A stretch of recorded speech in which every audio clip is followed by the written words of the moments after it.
These are kiddie soap. It is a honey soap. It is very hydrating to the skin. I made this soap using a melt and pour soap base.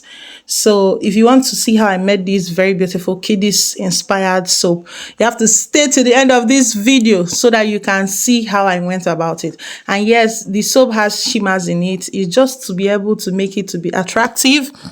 You can make this soap for as a gift for people who are maybe doing something like a child's naming ceremony, dedication, baby shower.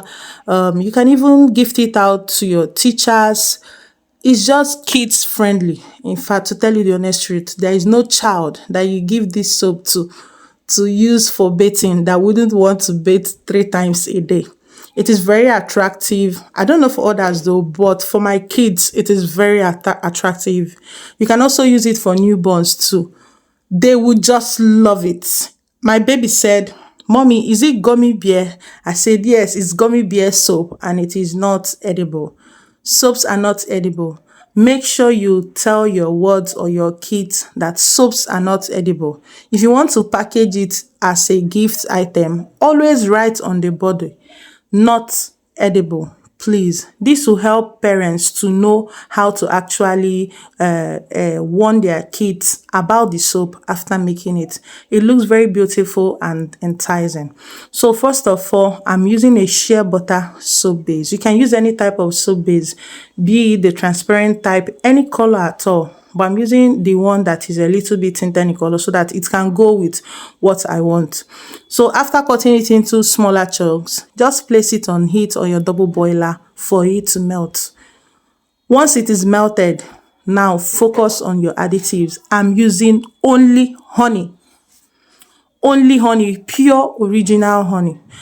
All the same, whether you buy the honey from a cake shop, a food shop, a pharmacy, a supermarket, honey is honey. There is no just honey. Just get honey and add to it.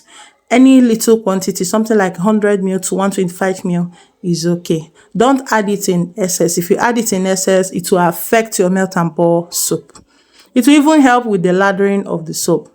Then I'm going in with essential oils. To be specific, I'm using lavender essential oil, I'm using cypress, I'm using palmarosa, I'm using some bit of tea tree in case the child has any skin issue or skin rashes. Tea tree can help with that. In case of cold and every type of open wound sores, cypress can take care of that. You can also introduce something like oregano. In fact, if you have some herbs or some essential oils you would want to add to your melt and pour soap that you think it will be good for your kids, please go ahead. Lavender gave it a very beautiful fragrance, a very beautiful smell. It smells nice. The soap smells beautiful. If you also want to do something like make it smell like a cake, you can use something like strawberry shortcake or any chocolate kind of a fragrance. It will make it smell so edible. But whereas it is soap. So after pouring in the soap into my soap mold, this soap mold is not expensive. It's not even up to 4,000. This soap, teddy bear soap mold, is around 4,500 or 4,000. You can buy it from any of your dealer, anybody that you know that sells soap mold. You can tell them, please, you want this kind of soap mold.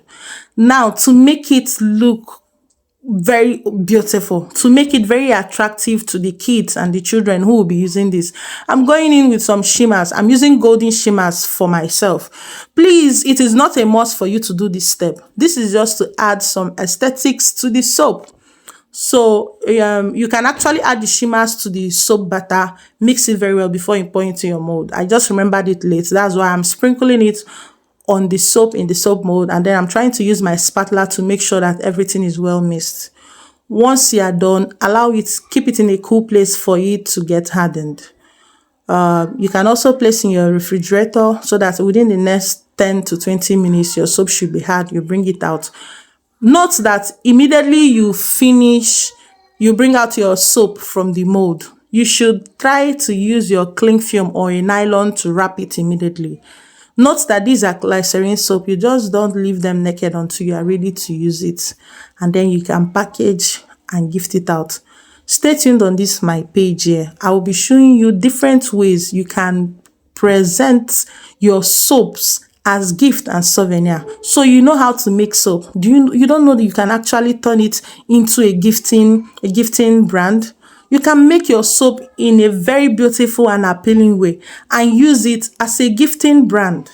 People can now call you and ask you, okay, I love this design. Can you do it for us for a wedding, for an occasion? It's not only liquid soap they use for gifting.